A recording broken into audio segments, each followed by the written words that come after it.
Hi, this is the illustrious Michael K. Easton with the Ka-Pow, the pop culture podcast with Jordan Lowe, Cliff Barnes.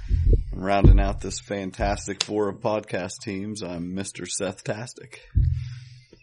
Do you stretch? Oh, yeah. That sounds like a different podcast. Oh, which ones are you guys? I'm Mr. Seth-tastic. Quick. Last one's Invisible Girl. I was gonna say that probably makes me Invisible Girl. Nah, I think you grew up on Yancey Street. You're like a rough and tumble thing. You're Bing Grimm. Johnny Storm. I'll see either way. So hey, this is Moving our on. first episode. Episode number 1 of the Ka-Pow podcast.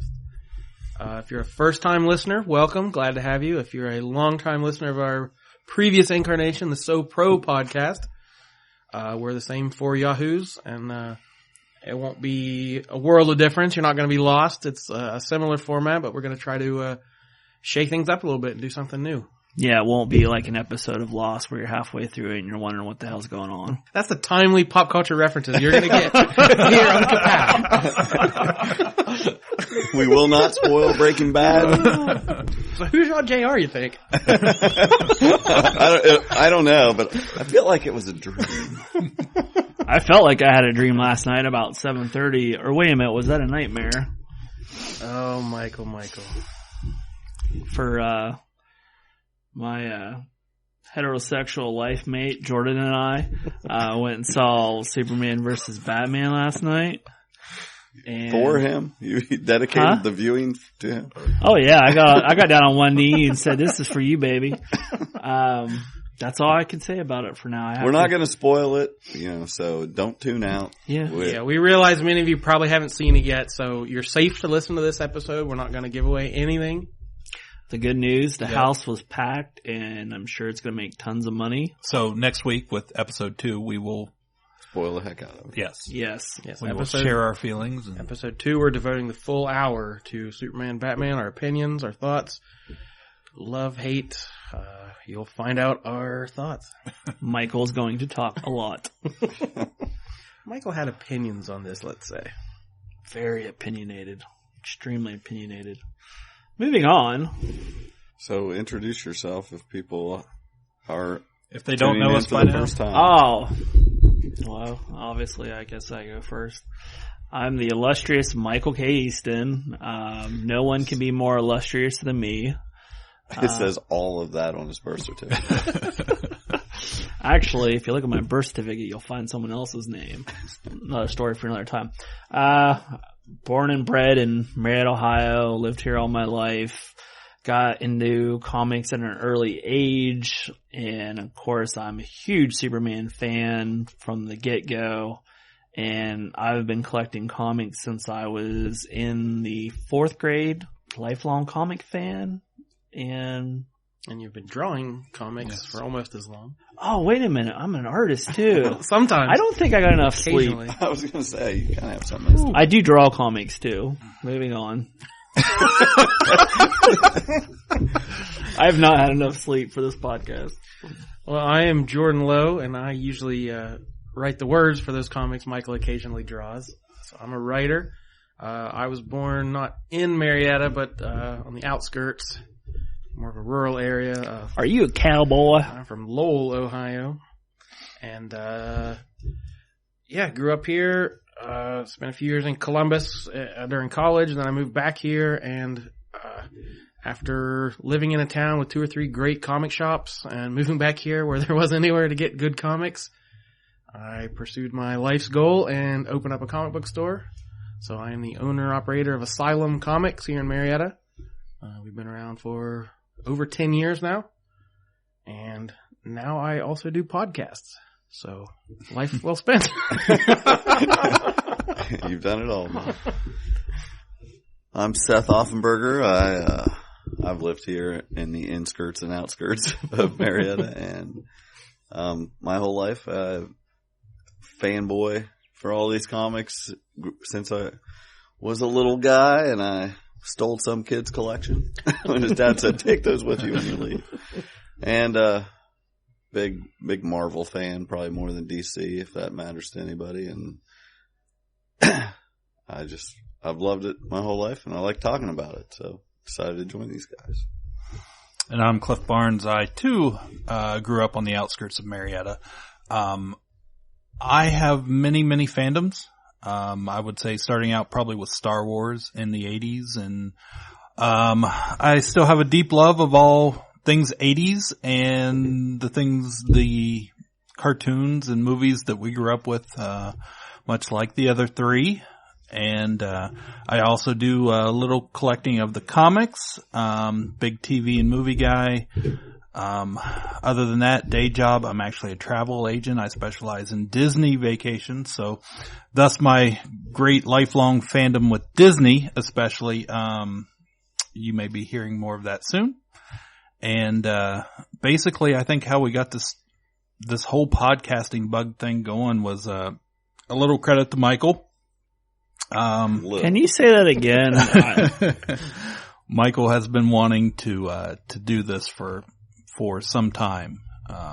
He invented podcasts, if you ask him. Years ago, he had the idea. Yeah. I was in my tub reading a book. It sliced my nipple and gave me this thought. That's like Doc Brown inventing the flux capacitor. So one by one, Michael had somehow recruited this little team here and into our podcast by night fandoms, and here we are. And it's equal playing field because we have 2 DC people and 2 Marvel people. Mm-hmm. Even ground. Yeah. And we do sit across the table from each other. So. It's almost like I Batman. scooted around to this side just naturally. I had to face off against him. It's almost like Batman versus Superman again. And we're all one big happy family. Everyone here's related except me, and I've been adopted into the family. In several odd ways. He got married towards the beginning of this podcast, apparently. Oh, okay. So hopefully you can go back and check out our So Pro podcast. All these stories we've talked about. We've talked about our favorite characters, our favorite movies. I mean, we've delved into our backstory quite a bit, so we won't bore you with that anymore. But we won't tell you our origin story for the 20th You time. can go back to find our secret origin. But enough about the past. Let's move to the future. We, as far as we'll go with the Batman and Superman this week, at the premiere, I know Cliff wants me to talk about this. Geoff Johns told some reporters that Booster Gold is coming to DC Entertainment in some form. The real DC hero. So what is anything? I didn't hear anything. No, specific. he's just saying he has big plans. Whether plans. Whether that could be, there's talk about this Booster Gold and Blue Beetle movie. With Rip Hunter being on DC's Legends of Tomorrow, every week I'm just waiting on him to pop up there. It needs to be like a half-hour comedy show. It should be. It should be. After all the depressing stuff DC's putting out right now, I could use a little bit of. Yeah, on a show about time travel, you think Booster would be an easy to slot him in there. Although all the characters on that show pretty much stop wearing their costumes; they just walk around in street clothes to keep the budget low. So I don't know. Booster could walk around in his bright costume the whole hour. They might not be able to afford it. Yeah, I haven't seen that, but I'm surprised to hear that he's not on that. If they've got all those people Not on yet. That. Not yet. So whatever they're holding back for him now, they can't. A couple years ago they talked about the sci-fi series they were developing for Booster, and then that kind of went in the can. And they keep saying, "Oh, we have plans. Oh, we have plans." So I have plans too. So is that what you want? You want him on TV, or what do you want most? I think for me, I'd like to see him go with the movie route, the kind of buddy cop movie with, whether they're time traveling or just give me something JLI related. I don't care at this point. Just JLI related. That's your favorite iteration. So. Yes. Well, staying in movies, Daisy Ridley confirmed she's in talks to any video game fans out there know who Lara Croft is. Tomb Raider. the old franchise that's been around for 15 years, easy. Angelina Jolie used to play her, and it looks like she'll probably get the role. And the last couple iterations of the game were huge successes and really great. Any of you guys ever played any of those games? Back on the original PlayStation, I did. Yeah, back in the day. Yeah. But this She looks was all like, blocky. yeah, this looks like it could be a great move for her though. Stepping into another franchise. I mean, look what Harrison Ford did going from Star Wars to Indy. Yeah. So Since you brought that up, I feel like Harrison's on a Goodwill tour. greatest hits tour. Okay. All right, moving on. Yes, yeah.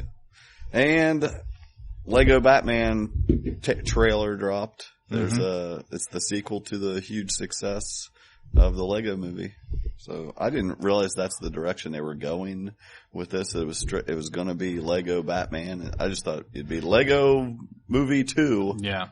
Chris Pratt again, and it's not going to be that. It's Will Arnett as Batman. So I was just gonna ask, is he back as Batman? Yeah, he was a fan favorite. When it showed up in the first one, everybody loved. I didn't realize this was part of that Universe? Yeah. Yeah. I didn't realize it was a spin-off or a sequel or Yeah. I thought it was its own thing. No, it's totally just running with that. It's going to have Will Arnett, Michael Cera as Robin, Zach Galifianakis as the Joker, Rosario Dawson as Batgirl.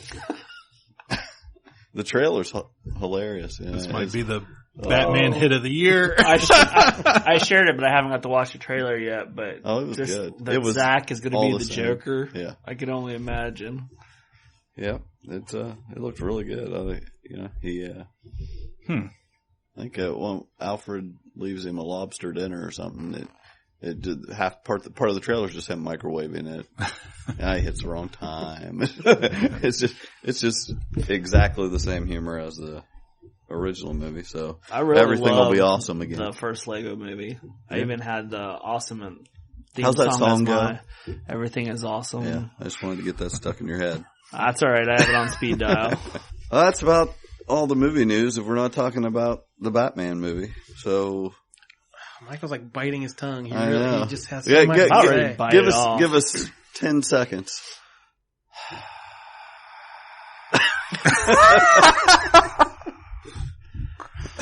And this is the one thing that I will say, and I don't think this is a spoiler because it's been said. Okay. I don't like that Batman has been fighting crime for 20 years and Superman's just getting started. This is the problem. That's my first issue.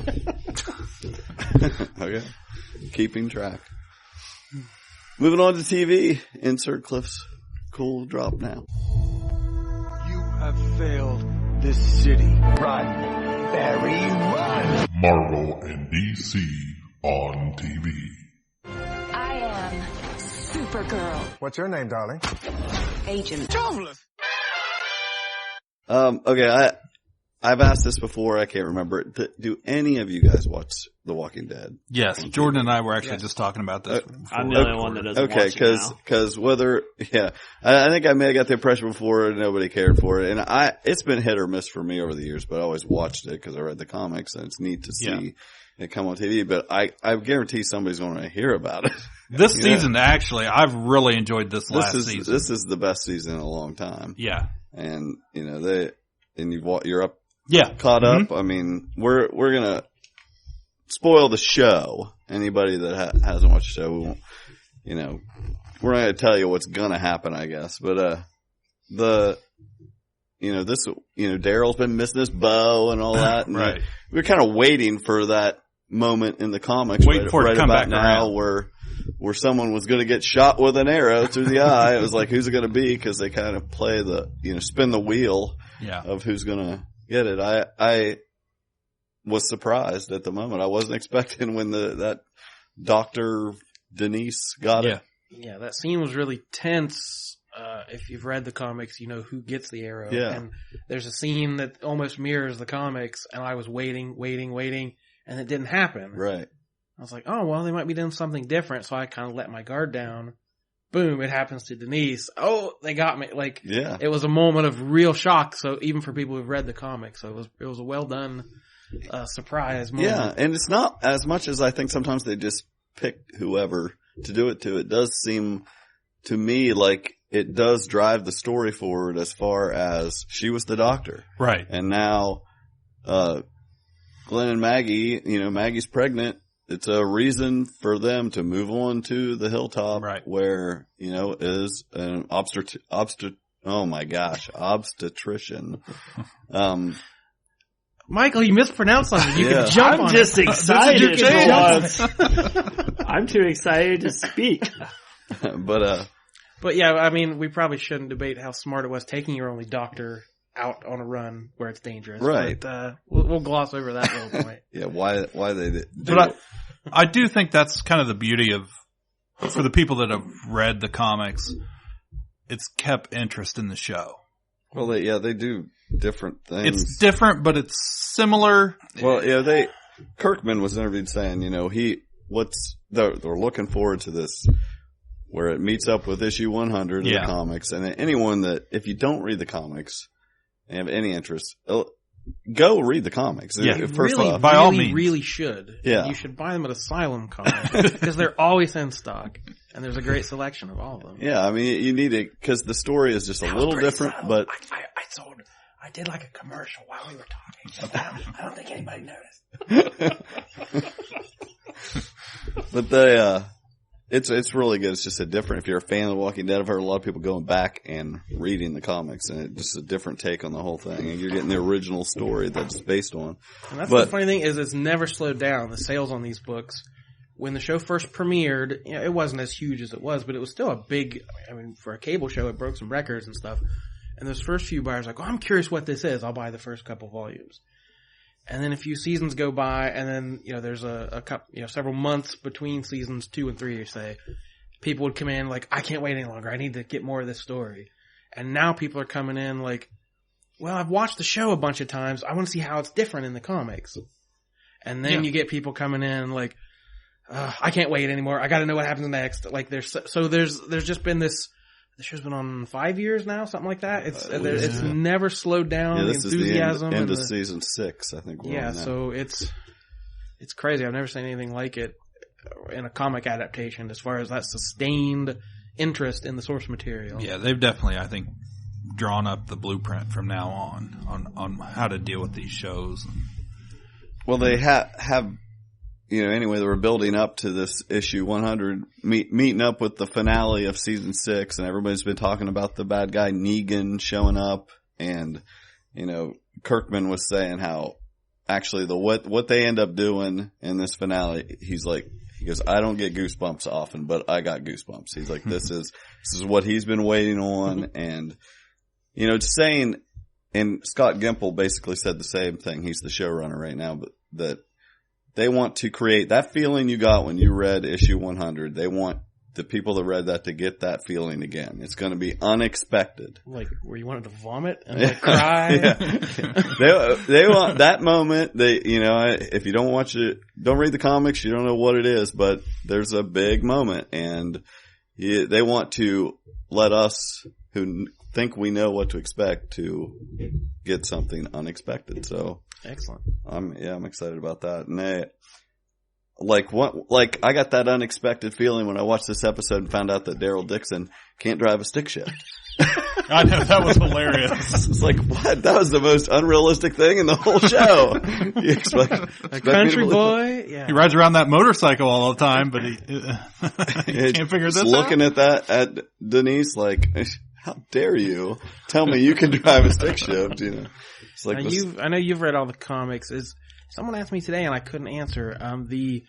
That plot point of we are all Negan, was that part of the comics? I don't can't remember that. very well. I don't remember that.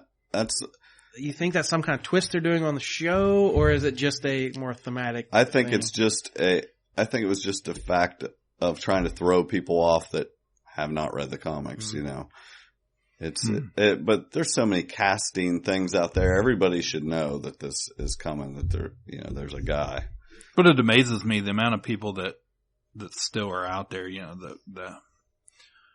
non-comic readers that don't catch on to this stuff. I mean, for the most part, I think a lot of people, especially people that normally don't buy comics, like Jordan said, have come and seeked it out, all the back issues and to see what's going on and where things lead to. But still, there's a lot of people out there that are I think that have the attitude of, I don't want to know. I don't want it spoiled. So, and it's funny to get their reactions to it because I don't know, just would be so different for me because when you don't know anything about it. Well, there was a teaser I saw that they released for the finale. It was released in the Netherlands, but I assume it's made its way here throughout the day. But I saw it actually showed him. It showed Lucille. It was kind of showed the back of him standing there, and then it showed a close up of Lucille. Mm-hmm. And it definitely made me tingle. I'm ready for that episode. Other things that are different from the comics. This whole Michonne. There was no Rick and Michonne relationship in the comics that I recall ever even hinted at. And, I don't know what did you guys think of that?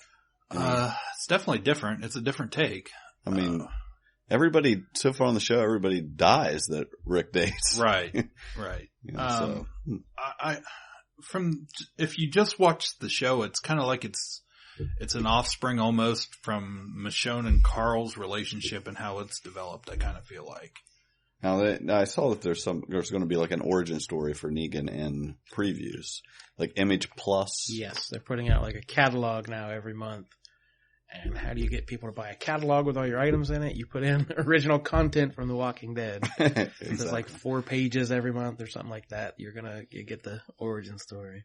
Okay, so I want to mention that because I didn't know that people even knew that was something out there. I mean, that was going to be. I think people are going to want that. Want to read that. And you guys keep on get around to Daredevil. Did you watch any more of that, Michael?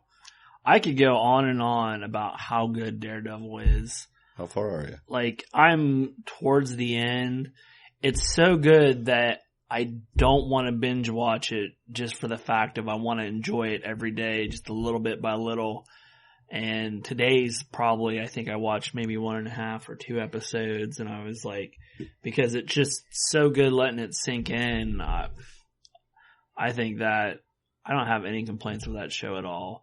Like the characterization, the drama, just the whole Punisher origin, and like when I don't want to give anything away, but it's so good. Yeah, I mean, have they renewed it for season 3? Or? Oh, they had to. I haven't heard anything. Well, I mean, they haven't renewed Supergirl yet. I was just going to say that. They renewed like 10 or 15 CBS shows today, and Supergirl wasn't one of them. How is that possible? But I was surprised to see that. I will say on Daredevil, like, to me, like, the one thing that I don't think it's Daredevil that makes the show. I think it's the supporting cast that makes the show for his character. A lot of people don't like the Foggy Nelson or Karen Page. I mean, I like them. Yeah. But it's good. It's definitely good. I'm only about halfway through. So. Are you talking comic fans that don't think they're an accurate representation? Nah, I don't know if that's what it is. It probably is that. I don't know how you could say. I mean, I don't think she's as, I like the comic Karen Page, I guess, better. What I've read of it, but Foggy's he's Foggy. I just wonder how much are you going to really like Foggy? And that's actually one of those places where, as I'm okay with Daredevil, but I've never been a huge fan of the character. I've barely collected it over the years, so I'm surprised that you're not like doing everything you can to try to see the show, Jordan. I know you're a Daredevil fan. I love Daredevil. He's one of my favorite characters of all time. I don't know. I think I love him too much. I'm worried about adaptation. And if it's not as good as I hope it is, then it's gonna how Michael feels about Superman right now. It might ruin my afternoon. Yeah. Plus, I'm a cheapskate, and Netflix costs money. So, well, that's true. It does. It's not free. Everybody has it, but everybody's paying for it. I thought I could outwait it and a DVD would come out within 6 months or 8 months, but Netflix doesn't have any incentive baby. to put anything on a DVD. That was kind of my thought too. I thought, I'll just wait out till the Blu-ray comes out or whatever, and it's just not happening. They're in no hurry. Yeah, I don't think they'll do it at all. So Supergirl, you guys were talking about right before we started. Was it? Something big happened this week? Well, this was basically the Martian Manhunter, the first big episode focusing on the Manhunter, his origin in the show, and how he became Hank Henshaw. The one thing that I thought was a pretty good episode, but the one thing I thought was weird was you never figured out what the original Hank Henshaw's motive was for just wanting to kill all aliens. That's true. Yeah, and he wasn't a very likable guy at all. Yeah, he just was like, the only good alien is a dead alien, kind of. What is wrong with that? That's a valid motivation. Aliens are terrible. Well, you have Superman that is a... Well, and like even in the show they reference like Superman. I don't care what Superman says about you or something like that. Because like he knows that it's Martian Manhunter in I forget, it was the African or wherever it was. Somewhere. Yeah. But South America. Okay, yeah, that's really close to Africa. But it was a really good episode. It showed basically how Hank Henshaw, the original one, died. And how the Danvers sisters' father died. And how they figured into him and why he's watching over them. The huge reveal was at the very end when they broke out Hank Henshaw and what's Supergirl's sister's name? Besides Pretty. You asked me too fast. I don't think that's it. Anyway, but the big reveal at the end of it was that they figured out that their dad was still alive at Project Cadmus, and they run off to find him. My theory, played by Dean Cain, the incomparable Dean Cain. So from now on in the show, is he just going to be the Martian Manhunter, or are we done with this Hank Henshaw crap? No, I don't think they have the budget for Martian Manhunter. Well, I mean, he could still just be John Jones. Yeah. But I guess you'd have to change actors. I think it's just, I mean, they'll go back. I think eventually he'll go back to running a DEO and all that stuff. Yeah.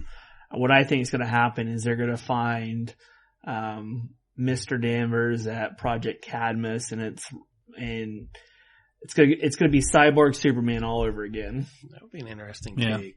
I mean, because to me, Supergirl from day one has basically been a Superman show. They're weaving all these plot threads and and concepts from the Superman mythos right into the Supergirl mythos, and using a lot of plot points and story concepts. And I don't understand why they can't use it for Superman, but it's okay. I love Supergirl. Well, they had bigger things planned for Superman. Shut up. No, next week's the big crossover episode, right? Yeah, that's going to be awesome. Yeah, it's Flash and Supergirl. Again, another take from Superman because they're going to race. Yeah. They're going to get Mr. Bevilacqua, the gym teacher, deep Seinfeld pool. The foot race. I choose not to race. Exactly. But executive producer Greg Berlanti was saying that they're already possibly planning on her going to his show. You know, why not? And now, did I see where they're saying this is not the same universe? Right. Okay. He's crossing worlds or whatever. I'm thinking is because there's the one scene he has this device around his symbol. So I assume they built a device to try to get him back to Earth 2 to see what's going on. And he ends up in the Supergirl world. Well, when he first traveled through the tunnel into Earth 2, you saw some flashes of alternate Earth, and you saw Supergirl there. So and a Legion ring. That was foreshadowing an easy reason or an easy plot point to be able to jump networks.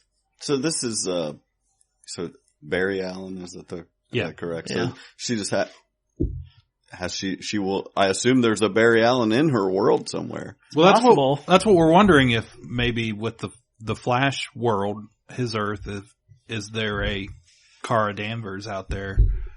You know, we don't know. So what, the people she's all fought, they've all been these escapees from the Phantom Zone. Are there other metahumans besides John Jones? Have they hinted at a wider world of... Well, actually that episode, her office arch nemesis finds out that she has powers at the very end of the episode. And we've had like, Livewire. Yeah, Livewire. Mm-hmm. Well, that's right.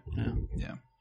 I saw that executive producer was talking about how those characters were just an obvious match. Like, these are two characters, and he said that they're daytime heroes that live more in the light, was his quote. And I thought, Superman used to live in the light. He needs to have a conversation with Zack Snyder. That's the first thing I thought. I was like, I know another daytime hero.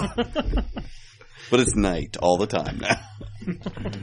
I saw they were wanting to work Linda Carter into season 2, if there is one. But, you know what they're wanting her to play? No, I just saw the headline too. I was curious. Yeah, it was kind of deep into the blurb there, but she supposedly, they're setting her up, wanting her to be the president of the United States. Interesting. I know a lot of people wanted her to play Hippolyta in the movie, Wonder Woman's mother, which would make sense too. Right. And then I saw that, you guys know there was a Power show on PlayStation Network. Yeah, I watched it. Hey, you asked me why I didn't watch Daredevil? Because I watched the first episode of Powers. Now that's a show that's kind of removed from the source material just a little bit. Yeah.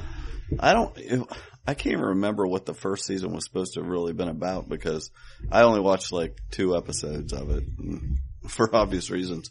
There were little things that were good, you know, but apparently this second season that's coming out there, I think it's May 31st, it's going to be Who Killed Retro Girl. So what the heck were they doing the first season? Does anybody remember? I couldn't even tell you. I've collected the comic since day 1 when it first came out, and I still buy it when they managed to put it out. They only put out about 4 issues a year, but it means a lot to me. It's one of those first indie books I bought. It helped grow my Bendis fandom, because I loved Bendis back in the day. So yeah, I was severely let down by the show. Well, they've got a few more people in season 2 that, let's see, Tricia Helfer is going to be on there. Michael Madsen is going to be Super Shock.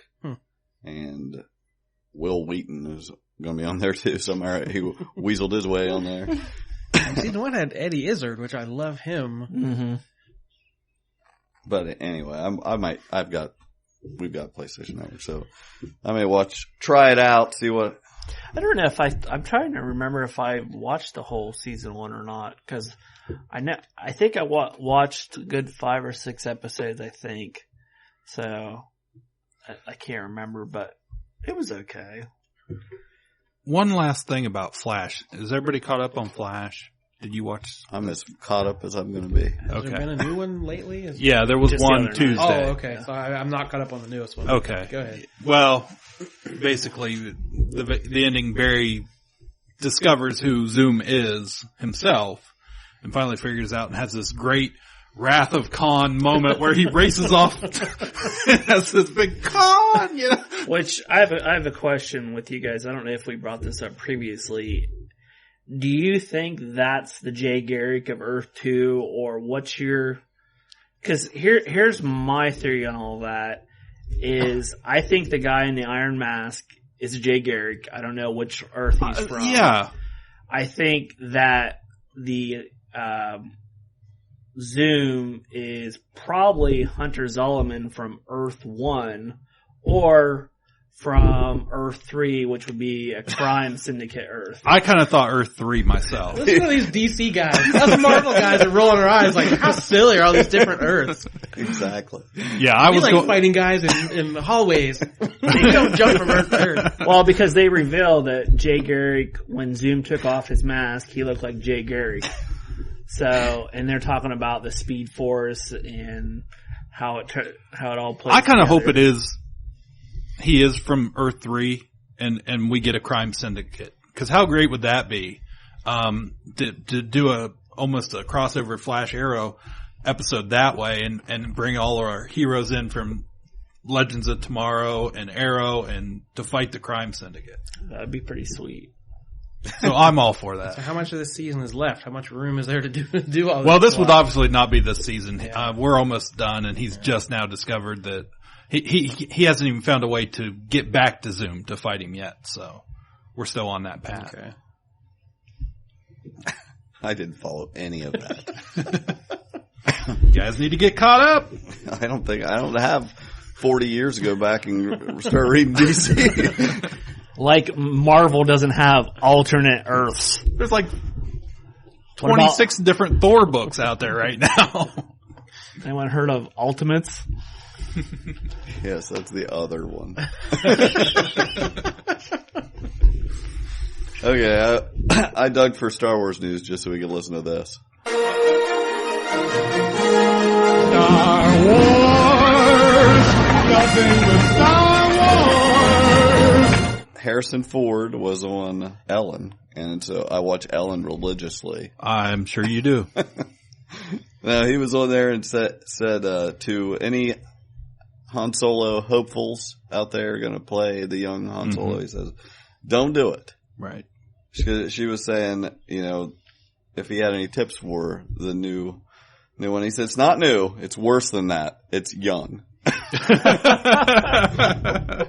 He said, at first, you know, it seems like everything is going swimmingly. You put in 25 or 30 years and then they just let you go.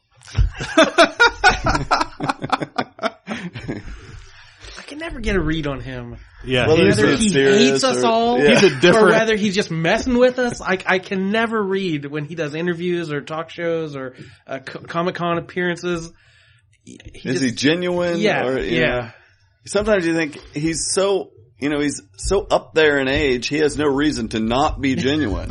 You know, I think that's what you're getting right now with that. He's like, I can still do this, but he also wants to be killed.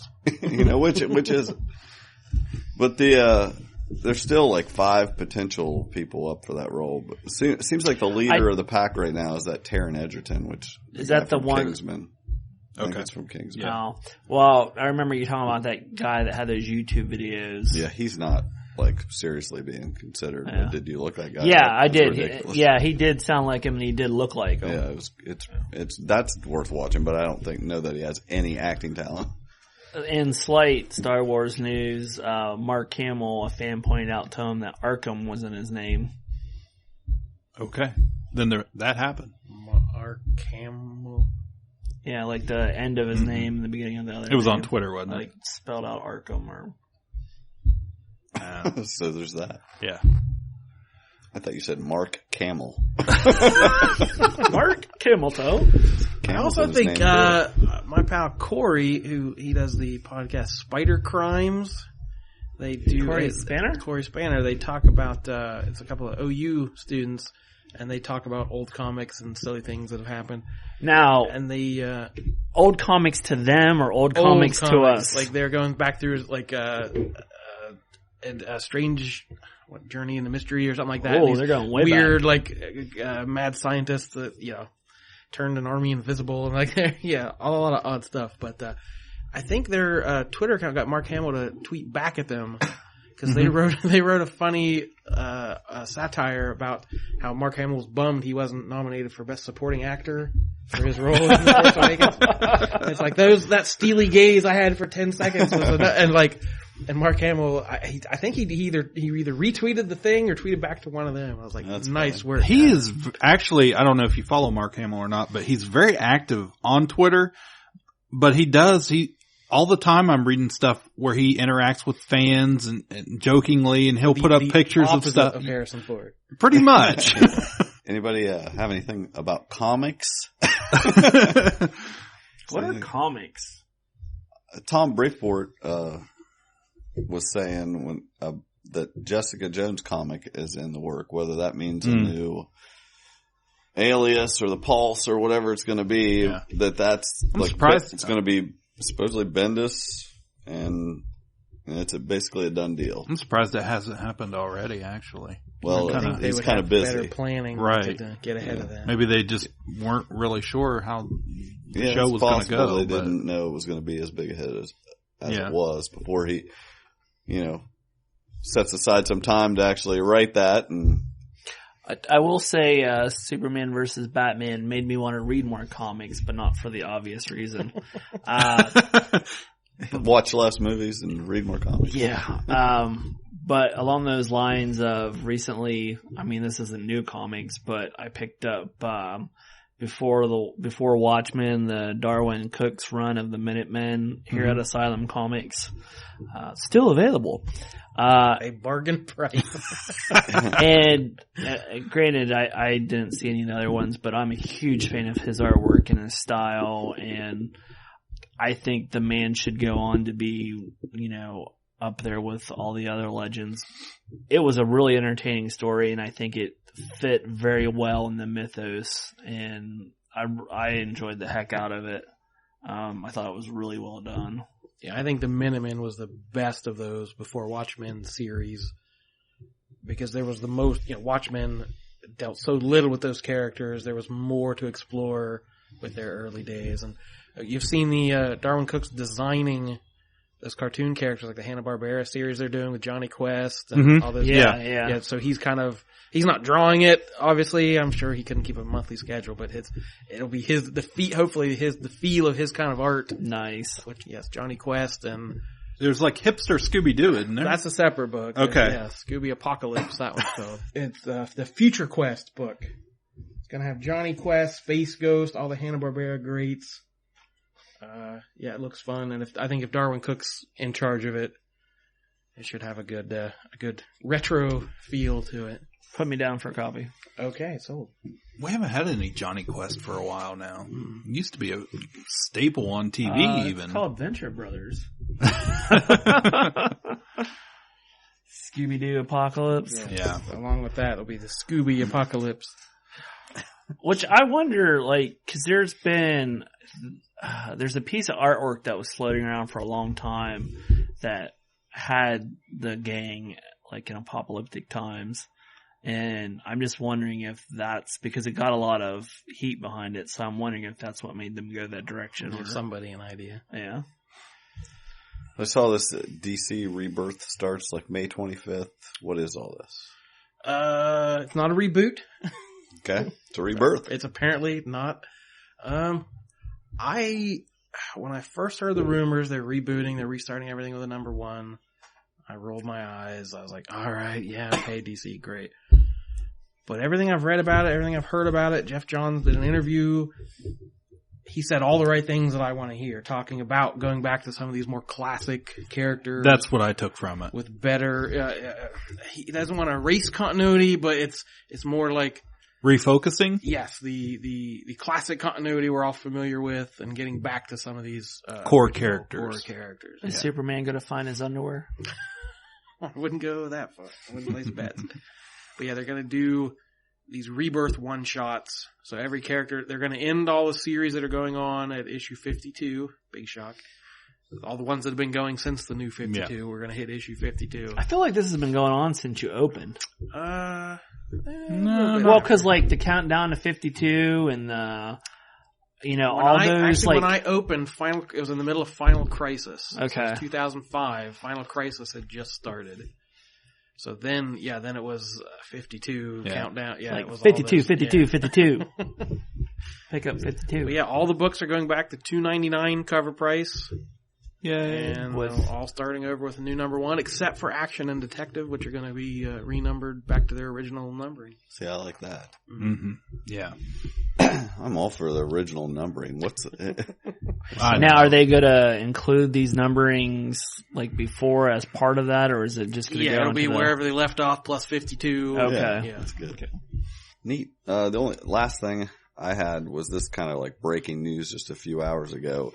Just because he doesn't say, he doesn't just frivolously say things, but, Brian K. Vaughan, I follow him on Twitter, and he was saying, someone asked him specifically about, if he knew any news on a Y the Last Man. Mm-hmm. They specifically asked on FX if there was any kind of news on that, and he just said, stay tuned. Huh. So apparently there must be something in the works that they're getting ready to announce, more than just rumor, I guess. And if he's saying it, I feel like he should be in the know. I'm excited about that. I've been waiting for years for something. I kind of feel like everything is kind of in the works right now. Everything that ever really mattered at this point, somebody will ask somebody, hey, what about this? Oh yeah, we're working on that. I guess what I feel like is they're getting past the things I've they've done the things I want. This is one of the things that didn't get done that I'm like, okay, now I'm excited. I want this. But not that I followed that series, but I know both of you guys were heavily into it. Is that not a series that would translate very well to TV? I think it would. Okay. Yeah, it's a long, it takes years to tell the story. It's absolutely would work on TV. It just depends who did it. It's very in the vein of, I hate to say Walking Dead, but it's just a story that just continues. Yeah, because there's several different settings. They travel across the country. Right. Yeah, it could lend itself each season to be a different threat. Walking Dead's a pretty good analogy. I'm actually most shocked that Brian K. Vaughan has a Twitter account. It's just a few months. Okay, because he makes people write in actual letters. He doesn't do email. It is in sharp contrast. I love his letters pages. You have to physically mail him a letter or you're not going to hear. Yeah, he makes you work. But he's my hero. I want to be him. Yeah. So when I saw that, I was like, well, he's not just, he doesn't just do that. So, that kind of wraps up all that kind of news. Do we have any? Is that our weekly news? I think so. For this hour? Well, we didn't talk about Arrow, which we never talk about Arrow.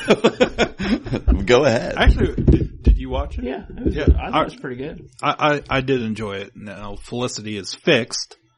Suddenly, Felicity is fixed. She's up and mobile again. Or something? No, she's walking again. Oh, she got some of that computer. She got new legs. Just as her and Oliver were ending their relationship. Actually, I will say about Arrow, as far as villains go, Cupid is probably one of my favorite villains on this show. That was pretty well done. I like that. It was a good episode.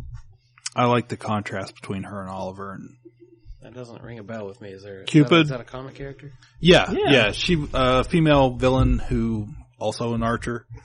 That makes sense because Cupid has like his own arrows. See what they did there. And she shoots heart-shaped arrows. Of course she does. And even her bow is kind of shaped like a heart. That's adorable. Does she wear a diaper? No.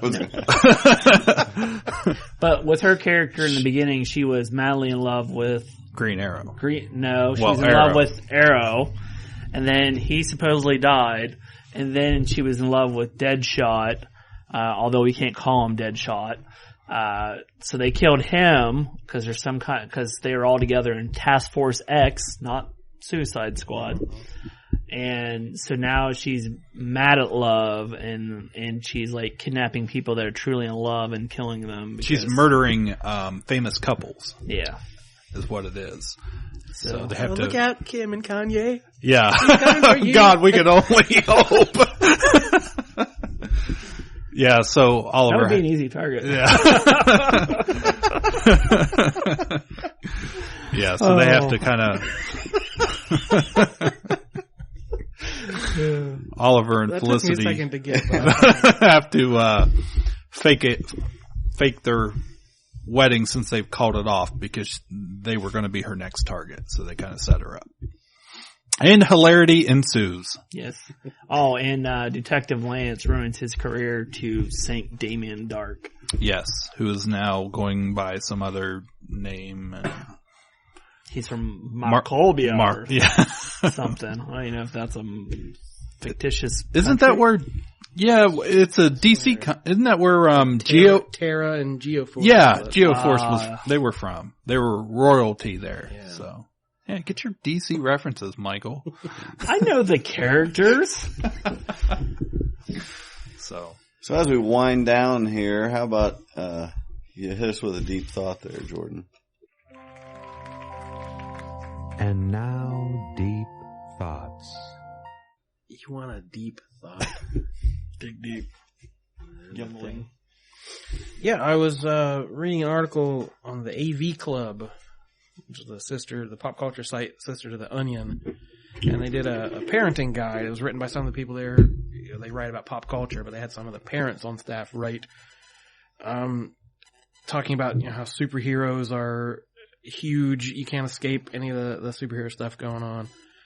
And saying like, okay, if the kids aren't ready for these movies, but they're kind of inundated with the superhero stuff, what's some like youth friendly things they should get into? And each one made a suggestion, like, you know, basically my first graphic novel or it was Teen Titans Go, Powerpuff Girls, Captain Underpants, some of these things for the youngest readers. And, they were writing about basically the culture today, and I don't have kids, but I know you guys all do, and they were saying how much they're marketed to, and how everything out there, you think, a birthday party, you have the plates and the napkins and the cups, like, you can slap a superhero on anything. So there's so much cheap disposable stuff, every hat a kid wears, the shoes, everything has a superhero on it, their backpack. My favorite line was childhoods are like race cars covered in clashing logos. But, superheroes are special. They molt as kids grow. So, a superhero, it's kind of brilliant marketing to slap all these characters. Kids don't even know who they might have a Spider-Man hat and a shirt, but they don't even know who this character is until they get older. So then these superheroes are adaptable to that. Then they have them on cartoons as you watch when you're a little bit older. Then they're in movies a little bit older, the comic books. So the characters grow with the kids. So I just wondered, like, is that having kids? Did you recognize that? Is it something you would hook into? Is it something is it something you'd want to fight, or is it something are you trying to get your kid into this stuff, or is it something that, well, they can find their own way, they'll pick out, because the same thing doesn't happen with other characters. Except for maybe some of us Disney, we don't ever let go of Disney, but a lot of the, Barney, kids don't stick in with Barney in junior high and Thomas the Tank, and like, what makes superheroes different? And is it a good thing or a bad thing? That's kind of the reason that there is this boom of superheroes in the last decade, is because it finally reached that point where we're all adults now and it's still with us. I mean, I know I was whipping out the superhero costumes for my kid when he was little, he was, wearing Spider-Man outfits and all kinds of things. Just, you kind of, you want your kids to be interested in the things you're interested in. And I suppose you could let them make their own choices on the side. Well, I can say with growing up a huge Star Wars fan, after the prequels, I kind of let it go a little bit. Of course, at that time we thought it was done. 30 years and then here's your finale, and it's like, okay, maybe I should move on. It's been a good run. But with the new movie, I can honestly say with my 8-year-old, I didn't push her into it. I didn't bring it up. It just kind of happened again. The same way it probably did for us. And she's rediscovering, the whole story, but she's so into it right now. And I'm sure part of it's, all the kids are into it at school and it's popular right now.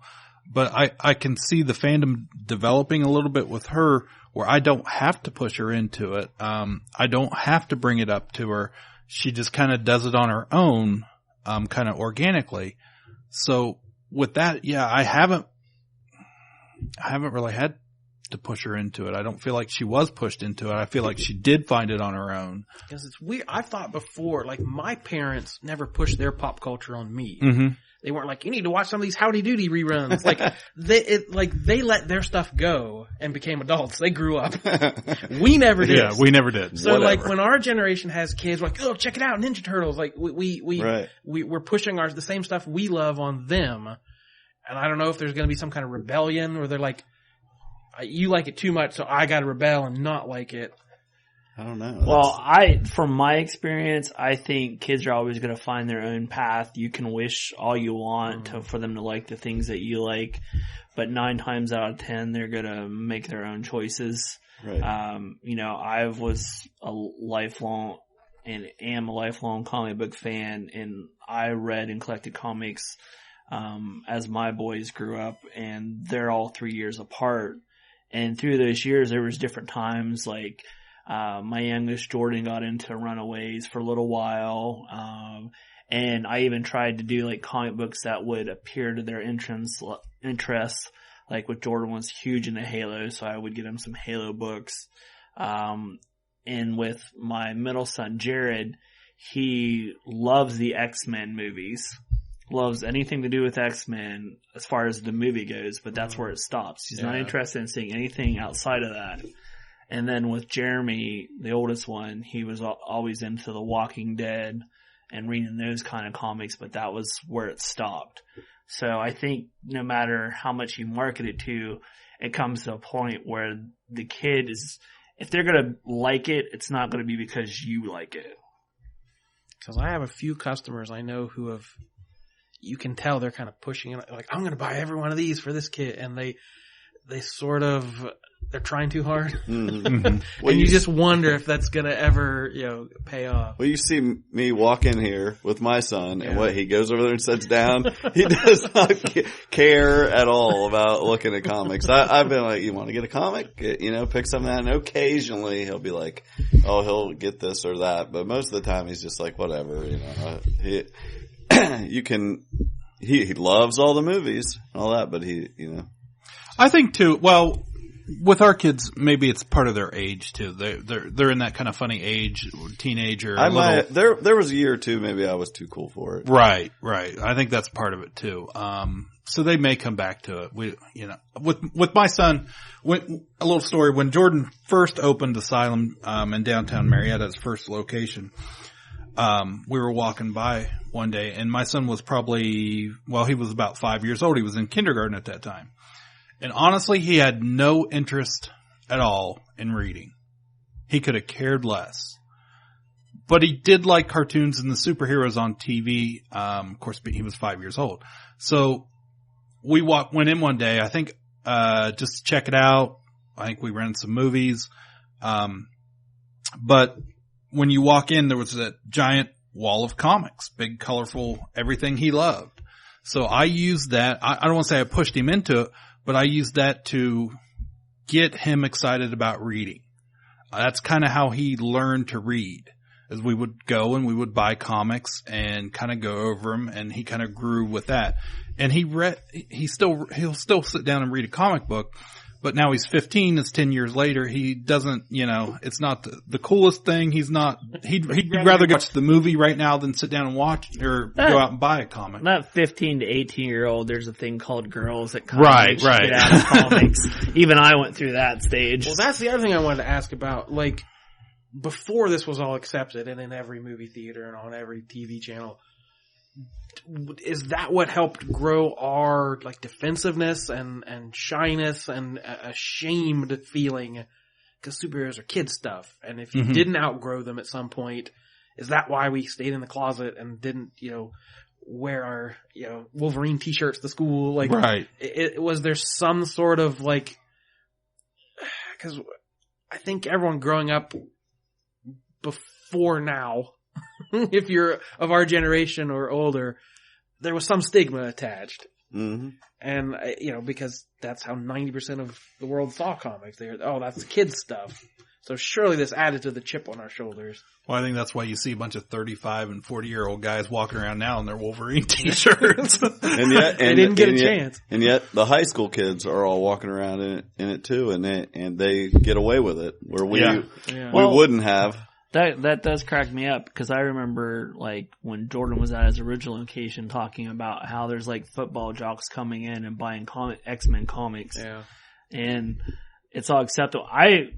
I mean, when I was growing up, I was the only one of my friends that collected comics, and even in my teenage years, everyone knew that I got comics. I don't think I ever really had any t-shirts because they weren't available like they are now. You had to order them through a special catalog, and you had to pay a nice little penny for them. And then wait 6 weeks. Yeah. Or 3 months. I still remember being in college waiting for a class to start, and I looked down in the it's one of those theater seatings, and there was a guy 10 rows ahead of me reading a Wizard magazine. And I'm an adult. I'm like, there's somebody else here that likes comics. It was a big deal to me. Whoa, check out that guy. It was, I'm a grown man. I'm like, somebody here. He might be my friend. Yeah. It was so odd and so out of place. Yeah. Yeah, nowadays, if you look down and saw somebody reading a magazine, you're like, what is that? But that is a really good question. Is that our defense mechanism because it was never cool for us and now it's cool for everyone? See, that it is for many people. It doesn't bother me, but I know that you in particular have made several comments just like, this is mine, and now everybody else doesn't realize this was always mine, and now it's everyone's, and you're a little territorial about it. I'm like, if you like this stuff, I'm welcome. We have to be welcoming. Otherwise, we're just sitting on our porch saying, "Get off my lawn." Right. It's like there's something to that. Like these meant something to some, especially I agree. Kids who were influenced by this, or there's kids who say, Spider-Man saved my life. The lessons I learned, like that kind of thing. There's a lot of history built into it. Yeah. So if some people ingrain this very deeply. Oh, I and to see some understand it. Poser who doesn't understand, that's exactly the word I was going to use. Was everyone poser. Jumping on the Deadpool bandwagon. I could see why it would rub you the wrong way. Of like, this is a sacred thing to a lot of people. It's not just pop culture. It's not just fun and fantasy. It's thing is, we can't fight it. We can't. It's like, do we really want the alternative? Do we? It's almost like the kid that cried wolf because we wanted this so badly, and now we have it, and now we're crying because we got exactly what we asked for. Yeah, I don't know. It's like you just gotta. You're allowed to feel that about it, and I admit I feel some of that too. I'm like, you didn't read all those, all those back issues that I grew up reading, and you're just claiming ownership and walking around with your Captain America T-shirt on. But that's the same thing. Like the way we grew up, if we wanted to. I told the story of hunting down issues of Crisis on Infinite Earths, and I had those 2 that were missing forever, and I finally got them. Or those series that you used to have to hunt down, and you have memories of like Indiana Jones trying to find that lost treasure, and it's ingrained with you. Where now they just go on Comixology and they can pull up the trade or download it and know the story, or Wikipedia it, which I have a tendency to do from time to time as well. But I think this is just a new thing for us. As a comic fan or superhero fan, this is new territory. Having to share? Yeah, having to share. Like, I've kind of experienced the same thing with sports. I have teams that I've followed my whole life. Oh yeah, now everybody wants to be a Browns fan. Well, exactly. Everybody's jumping on that bandwagon. But regardless what team it is, anytime you find a little success with something, then all these people start trying to hop on, and you're like, oh, wait a minute. I suffered through all the crappy years, all the crud.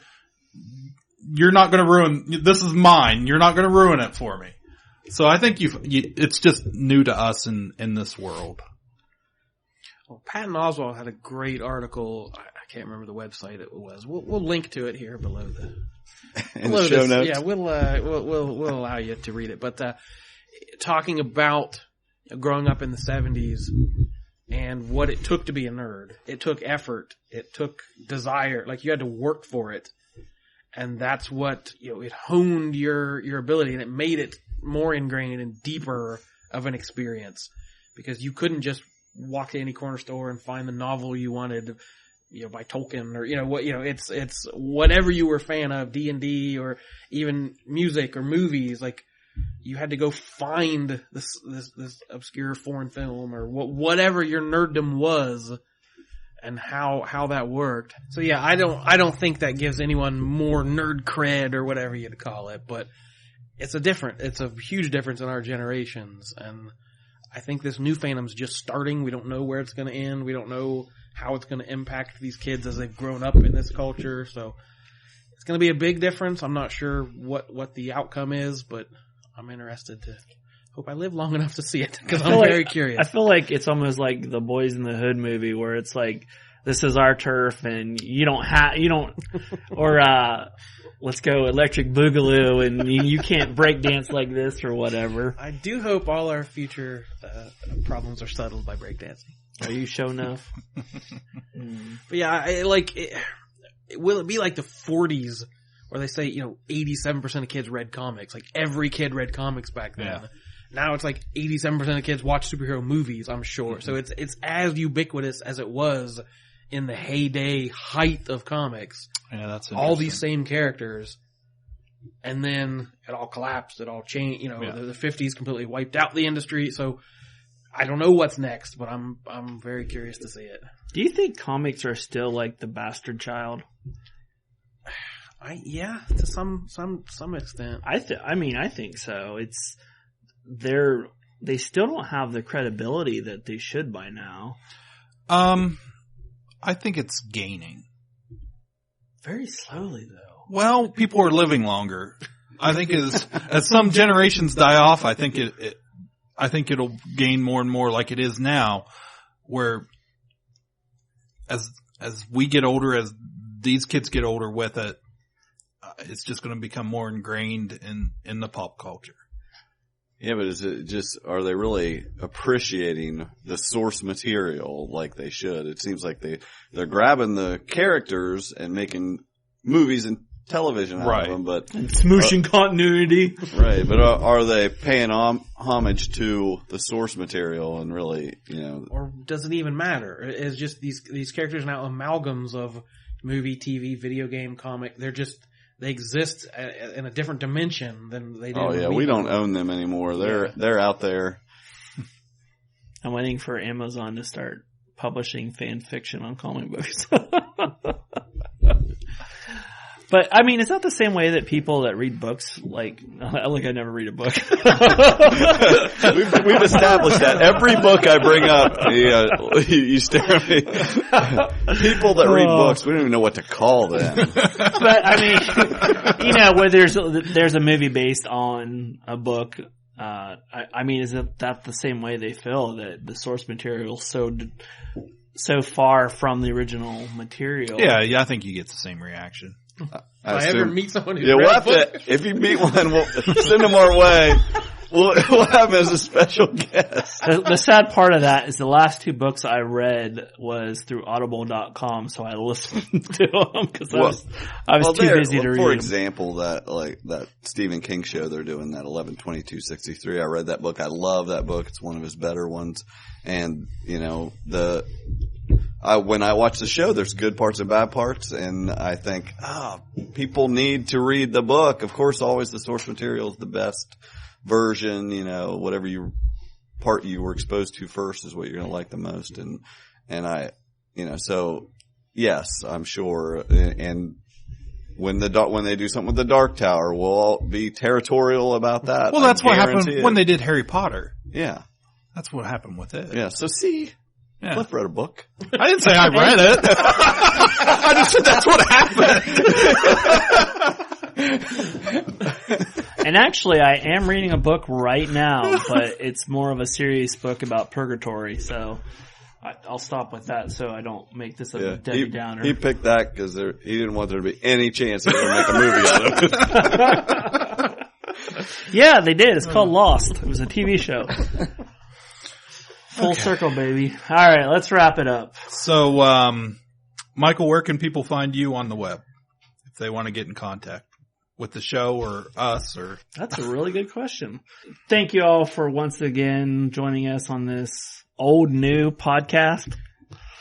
Is that right? Brand new first episode. All new, all different. It's not a reboot, it's a rebirth. Right. It's a Ka-Pow. Geoff Johns was on to something. I'm going to eat the placenta. Lord. As always, I am the illustrious Michael K. Easton. I'm Jordan Lowe. I'm Cliff Barnes. I'm Seth Offenberger. And I've seen Michael eat a lot of weird things, including a cheeseburger with peanut butter on it. Best burger I ever had.